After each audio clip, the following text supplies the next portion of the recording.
ওটা মুখে দেয়। আমি একদিকে এখানে গোছাচ্ছি, এই যে এখানে রেখেছি, এখানে মানে কিছু এসেন্সিয়ালস, যেমন যে দাঁড়া দাঁড়া ফেস ওয়াশ, তারপরে মামামের বাবারে খাবারের জিনিসগুলো ক্লিন করার জন্য একটু ক্লিনজার নিয়েছি কিছু, একটা কৌটোতে করে ব্রাশ নিয়েছি, সব কিছু নিয়েছি। এই যে স্যানিটাইজার উনি ব্যাগ থেকে টেনে টেনে বের করে দিচ্ছে সব। বাবা আমি একদিকে গোছাচ্ছি, একদিকে তুই নোংরা করছিস। একটা ছোট সার্ফ এক্সেল নিয়েছি, ওর যদি জামা কাপড় নোংরা করে, বলা যায় না, বাচ্চা মানুষ। আর প্রথমবার আমি যেহেতু কোথাও একটা যাচ্ছি, মানে ঠিক বুঝে উঠতে পারছি না কি নেবো না নেবো, তো যেটুকু আমার মনে হয় দরকার আমি সবটা নিচ্ছি।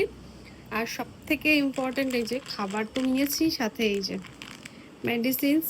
এটা হচ্ছে আর্নিকা, যেটাও খুব এখন মানে যেহেতু হাঁটছে ধূপধাপ করে পড়ে, তাই আর্নিকাটা খুব দরকার। জ্বরের ওষুধ নিয়েছি, ঠান্ডার পেটে